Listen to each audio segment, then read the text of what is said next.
Assalamualaikum warahmatullahi wabarakatuh. Halo semuanya, perkenalkan nama saya Nola Atita dengan nomor induk mahasiswa 2032111041 dari kelas Biologi B Universitas Bangka Belitung. Di video kali ini, saya akan membahas materi tentang bela negara untuk memenuhi tugas ujian akhir semester mata kuliah Pendidikan Kewarganegaraan.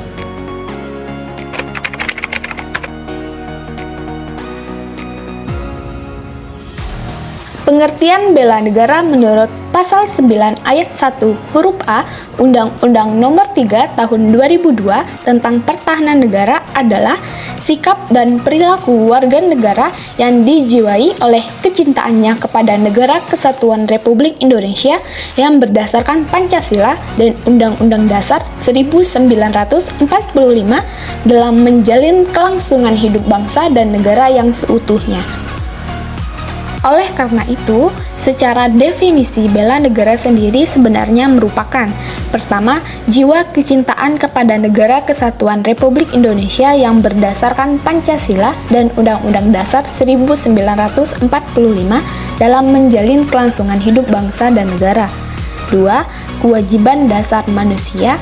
3. Kehormatan bagi setiap warga negara yang dilaksanakan dengan penuh kesadaran, tanggung jawab, dan rela berkorban dalam pengabdian kepada negara dan bangsa, yang ketika diwujudkan dalam bentuk sikap dan perilaku, maka jiwa, kewajiban, dan kehormatan tersebut menjelma menjadi upaya bela negara.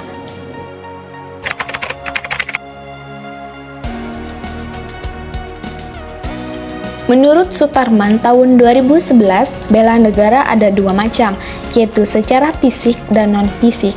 Bela negara fisik adalah bagi warga negara yang langsung maju perang dengan memanggul senjata. Sedangkan bela negara non-fisik adalah bela negara yang dilakukan oleh warga negara yang tidak langsung maju perang dengan angkat senjata, tetapi dilaksanakan melalui pendidikan kewarganegaraan dan pengabdian sesuai dengan profesinya masing-masing. Sedangkan menurut Purnomo Yusgiantoro tahun 2010, bela negara adalah sikap perilaku warga negara yang dijiwai dengan kecintaan kepada Negara Kesatuan Republik Indonesia yang berdasarkan Pancasila dan Undang-Undang Dasar 1945 untuk menjamin kelangsungan hidup bangsa dan negara.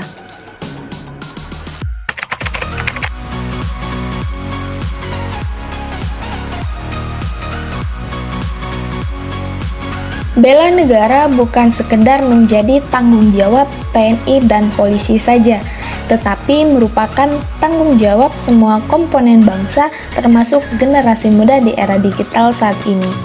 Selama ini yang terjadi, bela negara lebih dimaknai sebagai pemahaman yang bersifat fisik saja. Banyak yang mengira bahwa bela negara identik dengan angkat senjata. Program bela negara biasanya identik dengan upacara, baris berbaris, ceramah, atau kegiatan lapangan yang menimbulkan kesan kalau program bela negara berarti pelatihan semi militer atau bersifat militeristik. Efeknya, banyak orang, khususnya generasi muda, yang enggan untuk mengikuti program bela negara. Konsep bela negara nampaknya belum sepenuhnya dipahami oleh masyarakat, termasuk generasi muda di era digital. Menghadapi masalah ini, Hamid Muhammad menegaskan bahwa ancaman nyata terhadap jati diri generasi bangsa saat ini adalah narkoba, pornografi, hoaks, dan radikalisme. Sedangkan ancaman nyata terhadap kekerasan dan radikalisme di dunia pendidikan saat ini antara lain: pertama, 84% siswa pernah mengalami kekerasan di sekolah. 2. 75% siswa mengakui pernah melakukan kekerasan di sekolah. 3. 45% siswa laki-laki menyebutkan bahwa guru atau petugas sekolah merupakan pelaku kekerasan. 4. 22% siswa perempuan menyebutkan bahwa guru atau petugas sekolah merupakan pelaku kekerasan. 5. 40% siswa usia 13-15 tahun melaporkan pernah mengalami kekerasan fisik oleh teman sebaya. 6. 50% anak melaporkan mengalami perundungan atau bully di sekolah. 7. 48,9% siswa Jabodetabek setuju aksi radikal. Beberapa kejadian tindak radikalisme dilakukan oleh pelajar sebagai berikut. Pertama, kasus teror di Klaten pada tahun 2011 dan Solo pada tahun 2015. 2. Kasus di Medan pada tahun 2016. 3. Kasus anak SMA berangkat ke Syria di Jakarta pada tahun 2016. 4. Video anak-anak Indonesia di Syria pada tahun 2016. Dan 5. Kasus rentetan teror di Surabaya tahun 2016. Faktor penyebab radikalisme itu terjadi. Pertama, cara berpikir yang mengharuskan semua aturan harus dikembalikan ke agama meskipun dengan cara yang kaku hingga menggunakan cara kekerasan. 2. Faktor politik di mana melakukan pemihakan tertentu untuk menegakkan keadilan dengan cara kekerasan. 3. Faktor ekonomi dan sosial di mana yang memiliki ekonomi lemah biasanya punya pemikiran yang sempit sehingga mudah dipengaruhi oleh kelompok radikal. 4. Faktor psikologis di mana berawal dari peristiwa pahit dalam hidup seseorang, misalnya saja pada masalah ekonomi, masalah keluarga, masalah percintaan, rasa benci dan dendam. Semua masalah ini berpotensi membuat seseorang menjadi radikal. Dan 5. Faktor pendidikan, di mana pendidikan yang salah, khususnya pendidikan agama. Berbagai permasalahan yang telah terjadi dalam kondisi bela negara saat ini dapat diidentifikasikan. Pertama, melemahnya kesadaran bela negara bagi generasi muda. Berbagai peristiwa yang terjadi diperankan oleh generasi muda menandakan bahwa telah terjadi sikap dan perilaku melemahnya nilai-nilai bela negara yang meliputi kecintaan terhadap tanah air Indonesia, kesadaran berbangsa dan bernegara Indonesia, keyakinan akan kebenaran Pancasila sebagai dasar negara, sikap rela berkorban untuk bangsa dan negara Indonesia.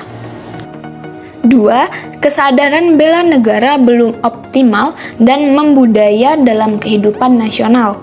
Sebelumnya, pemerintahan Joko Widodo dan Yusuf Kala kita yakin telah mengupayakan membina seoptimal mungkin untuk mensosialisasikan nilai-nilai bela negara dalam kehidupan nasional yang meliputi bermasyarakat, berbangsa, dan bernegara.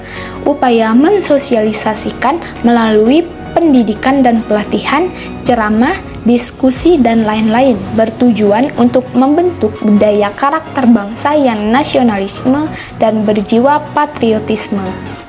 3. Belum optimalnya pada pelaksanaan terhadap kebijakan aktualisasi kesadaran bela negara. Reformasi yang dilaksanakan pada tahun 1998 sangat berpengaruh terhadap perkembangan kehidupan nasional. Pengaruh reformasi itu membuat pemerintah kehilangan arah dan kebijakan dalam merumuskan bela negara sebagai komponen utama untuk membentuk kekokohan karakter bangsa. Negara Indonesia dimiliki oleh seluruh warga negara Indonesia.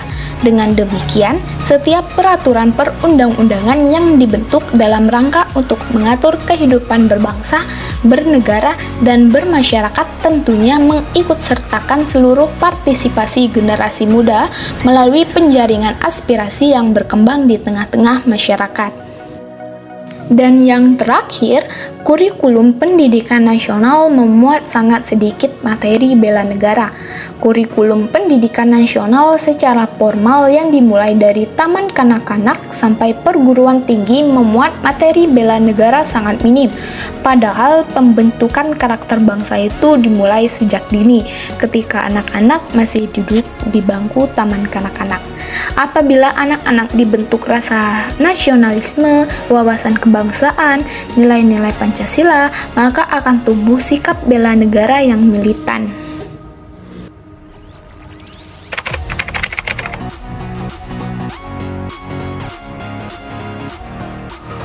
Kegiatan bela negara yang dapat dilakukan sebagai mahasiswa yaitu mencegah adanya korupsi di lingkungan kampus, menolak keterlibatan pada paham-paham radikalisme, dan ikut serta melakukan konter terhadap paham radikal, ujaran kebencian, serta narasi-narasi yang dapat memecah belah bangsa. Kemudian, solusi menangkal paham radikalisme di lingkungan kampus yaitu pertama, pemahaman agama yang komprehensif, 2. Pendalaman dan penghayatan Pancasila dan Undang-Undang Dasar Negara Republik Indonesia tahun 1945, 3. Monitoring dan evaluasi aktivitas mahasiswa di lingkungan perguruan tinggi, 4. Pembinaan organisasi mahasiswa internal kampus secara terencana dan intensif. 5. Pembentukan Satgas menangkal radikalisme di perguruan tinggi. 6. Libatkan mahasiswa dalam kegiatan bela negara dan cinta tanah air. 7. Menanam rasa kebangsaan kepada setiap mahasiswa. Demikianlah penjelasan materi tentang bela negara yang dapat saya sampaikan. Bila ada salah kata, baik disengaja maupun tidak disengaja, saya mohon maaf. Semoga video ini bermanfaat untuk kita semua.